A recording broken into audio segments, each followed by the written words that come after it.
Hello students, welcome to ePathshala. In this module, we shall be looking at approaches to political theory, especially focusing on the two approaches of liberalism and conservatism. It is important to understand that the contested domain of political theory has led to the development of numerous ideological approaches in understanding what is it that political theory really means.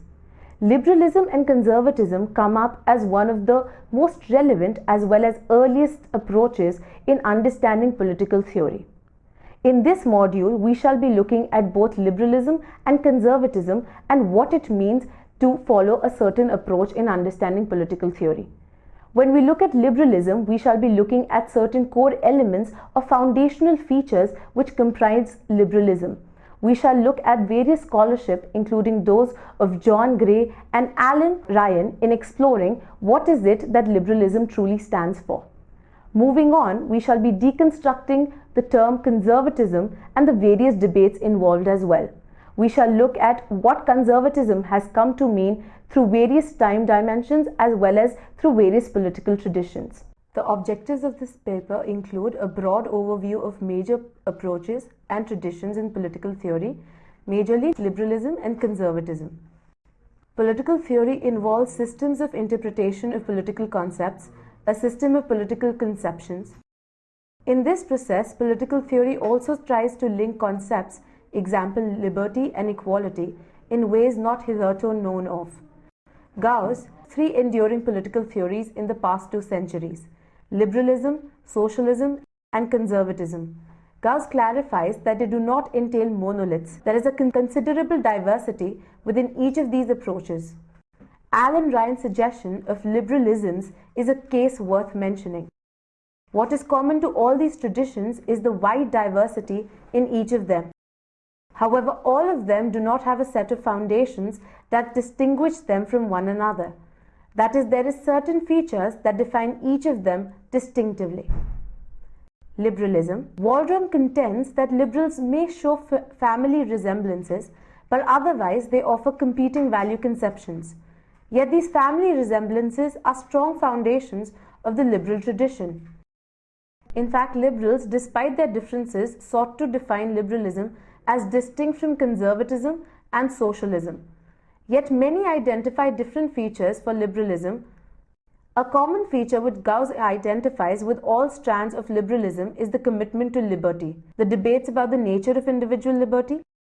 On the other hand, John Gray identifies the modern perception of man, that is person, and society as distinctive feature of liberalism. However, common to all strands of liberalism, Gray argues, are 4 ideas that demonstrate the modernist conception of personhood and society. These are individualist, egalitarian, universalist, meliorist.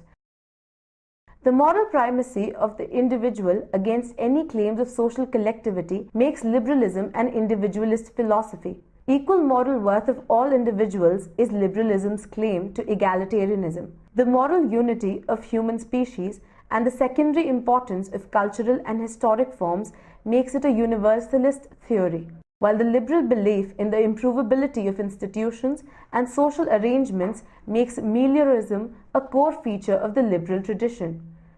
Though Gray traces origins of the liberal political tradition to the 17th century, that is Hobbes and Spinoza, the crystallization of liberalism is attributed to John Locke's second treatise on civil government. Freedom of association, private property, and limited government become the core of liberty in the Lockean tradition. Vincent, in a different vein, contends that liberalism can be traced to constitutionalist tradition in Europe in the 19th century. Despite these foundational perceptions in liberalism, liberal approaches to political theory is premised on certain foundations.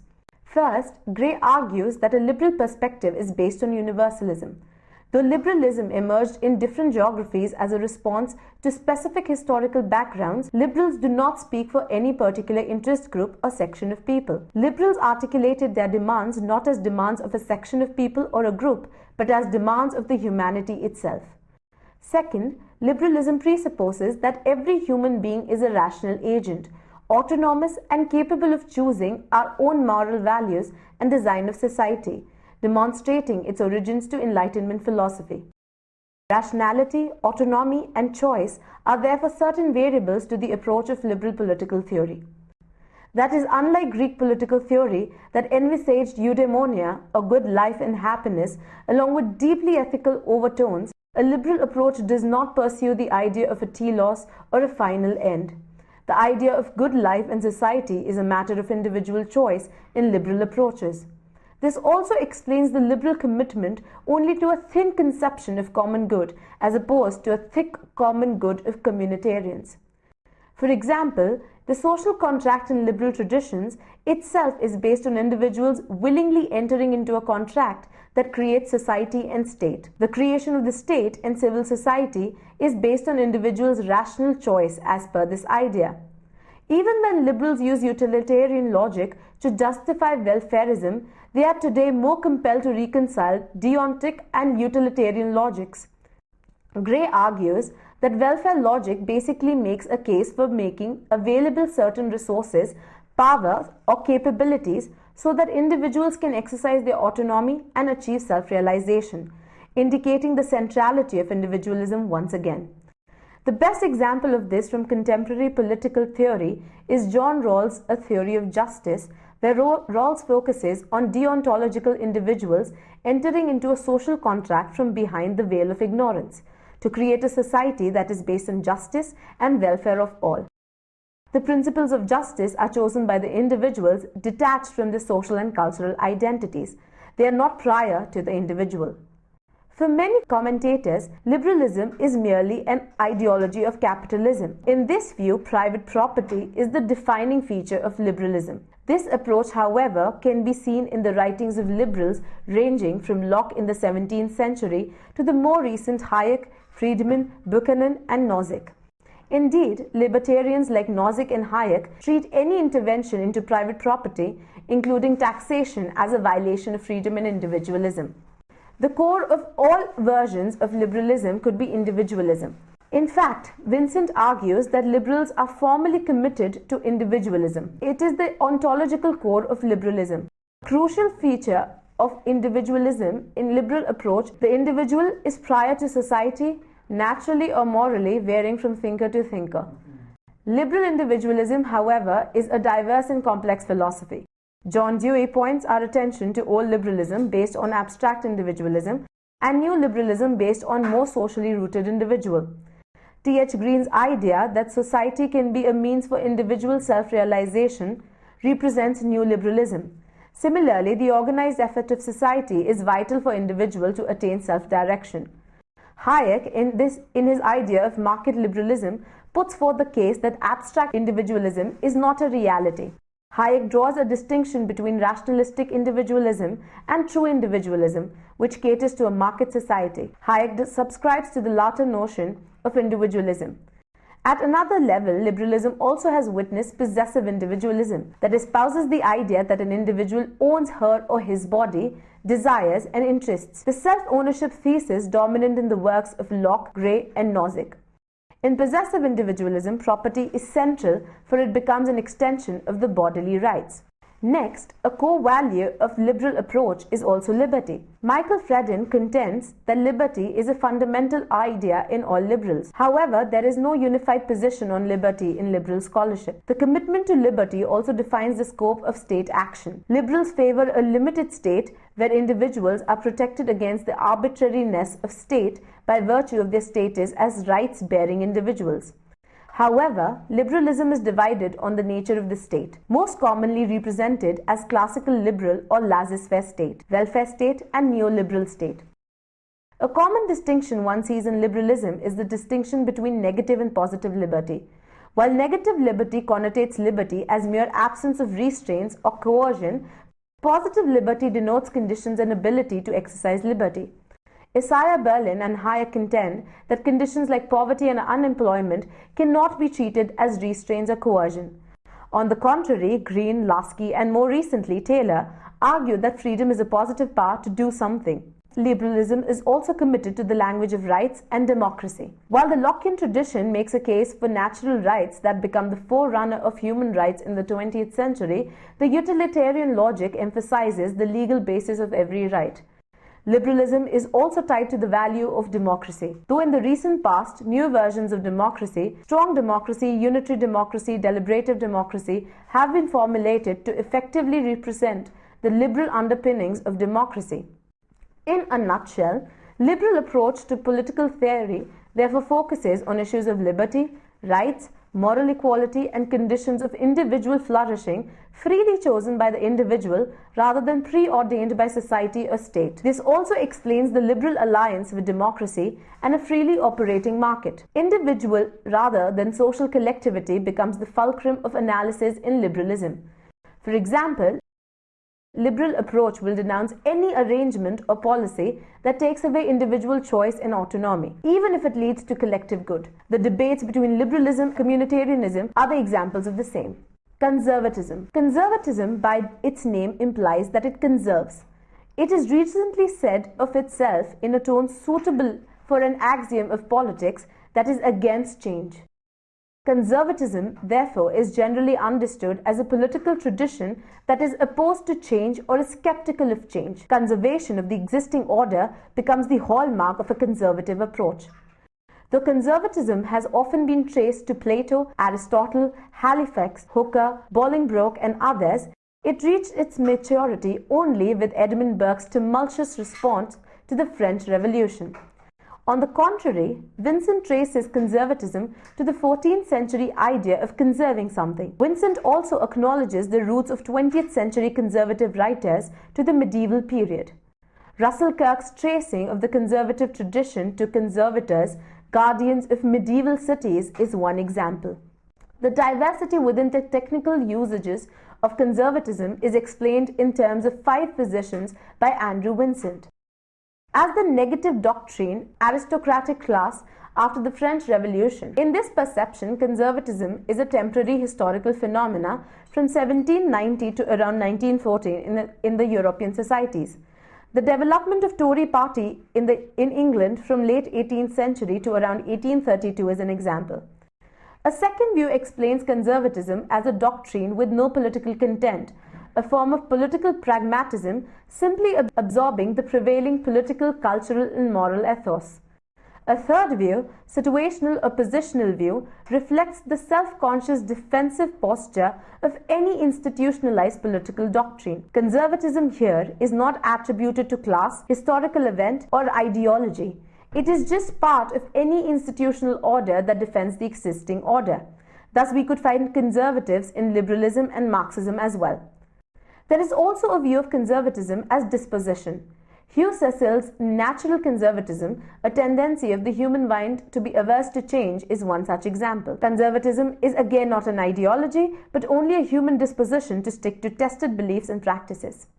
Another dispositional view makes distinctions on the type of reasoning. Michael Oakeshott, in a good example of his position. At one level, this view persuades us to believe that conservatism is opposed to abstract reasoning.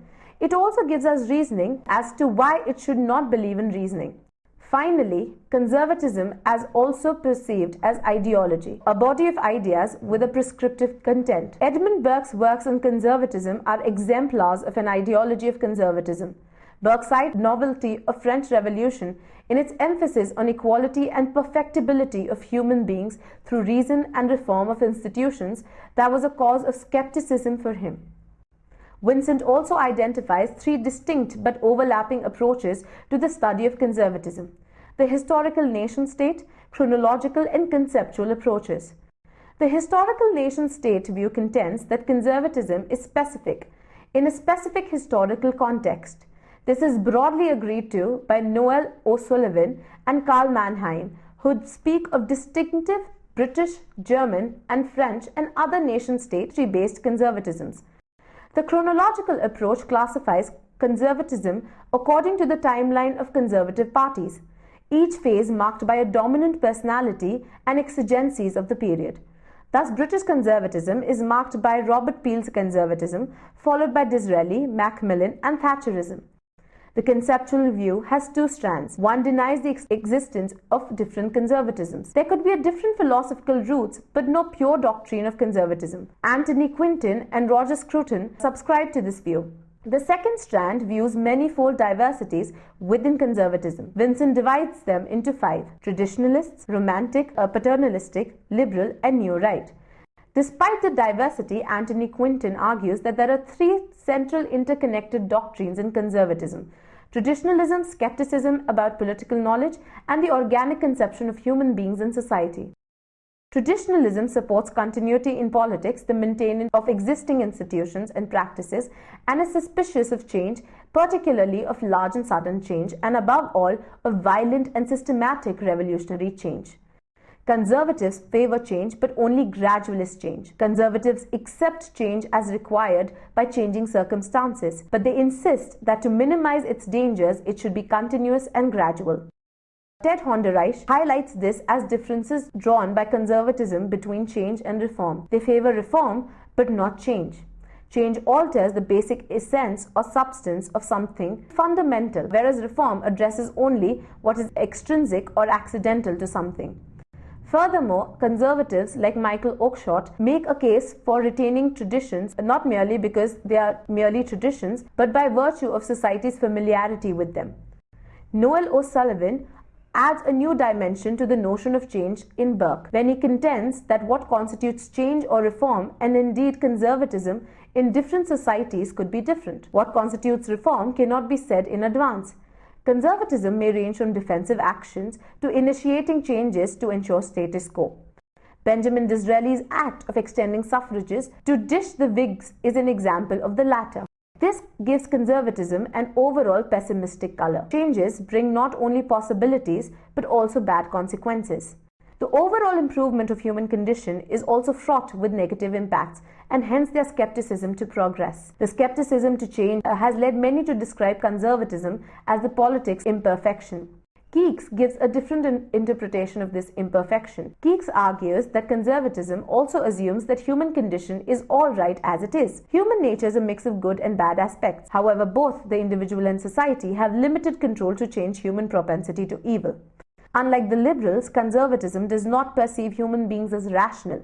Humans are not rational machines. They are a complex mesh of emotions, thoughts, and often contradictory motivations.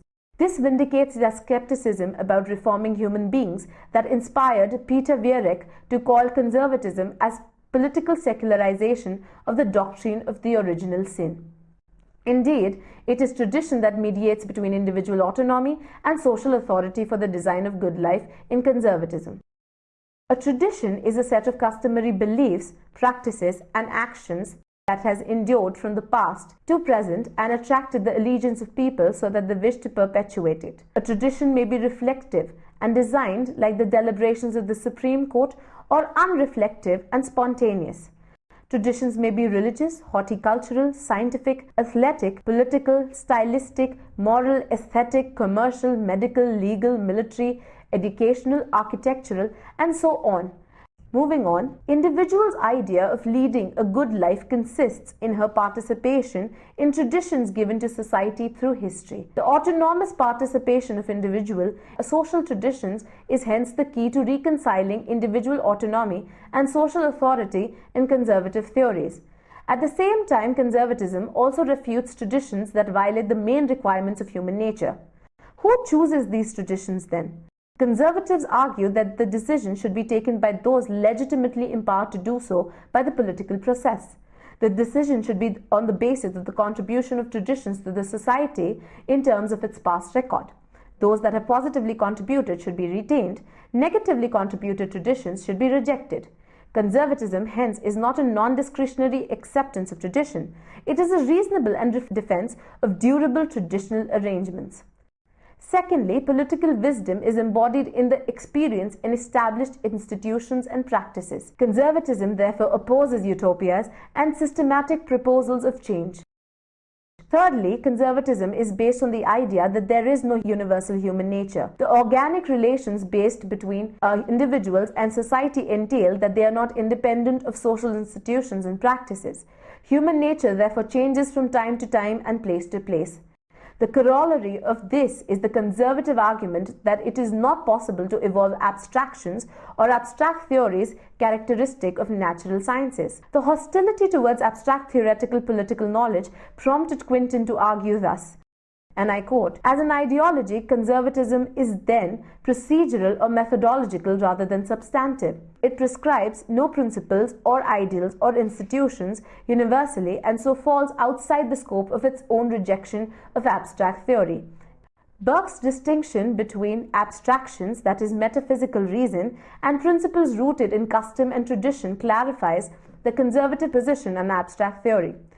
Oakeshott's rejection of rational technical knowledge in favor of practical knowledge is another example. This makes conservatism hostile not only to utopias but also to social contracts and abstract categories, including rights. In other words, political arrangements should be based on history. That is, conservatives agree that history is the appropriate starting point, but some of them believe it is not contingent on the fact that certain political arrangements have historically fostered good lives, while others have been detrimental to them.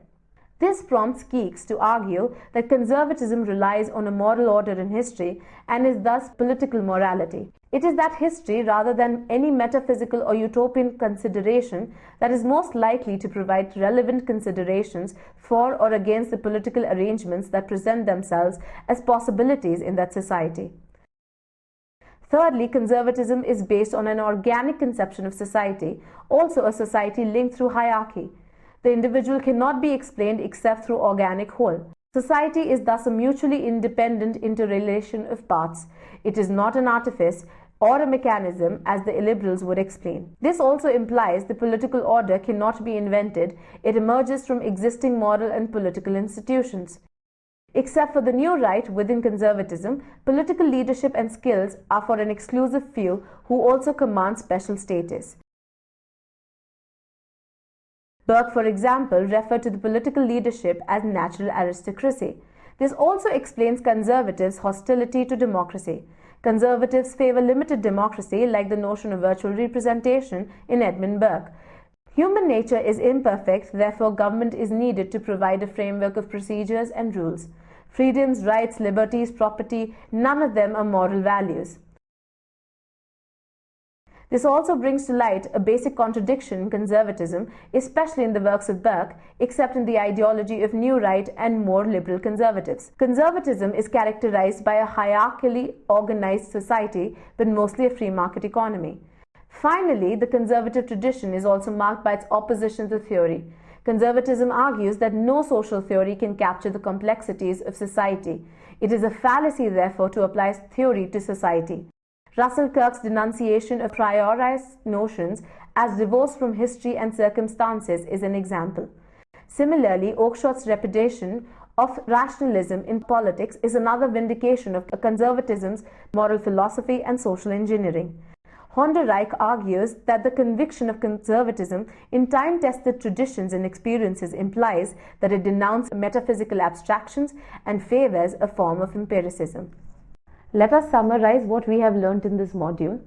We realize that both the approaches, liberalism as well as conservatism, are not monolithic approaches but have different scholarships as well as ideas ingrained in them. Liberalism, we realize, has certain core ideas such as rationality, moral equal worth, and other such ideas of individualism relevant to it. Yet can liberalism really be confined only to these foundational elements? It is rather important to move on to the concept of creation of a liberal society.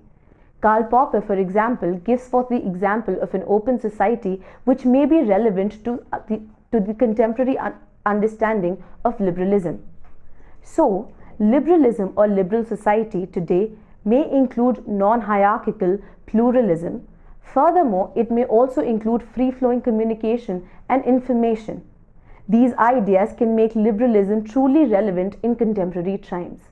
Furthermore, with the thesis of end of history and end of ideology being propounded, it is necessary that liberalism does not become an inert cliché, but rather includes its own criticism to become even more expansive and well-rounded. Even with conservatism, which was usually associated with a negative doctrine or a doctrine of status quo, it is important to understand that certain traditions or social institutions are held closely by people. Especially the revival of certain conservative parties as well as leaders in different corners of the world points out to the need of people to hold on to these traditions, institutions, as well as ideas. Both the approaches of liberalism and conservatism thus give important insights into understanding what political theory really is. For political theory to be understood, both these approaches need to be well studied as well as understood to truly develop a holistic view. Thank you.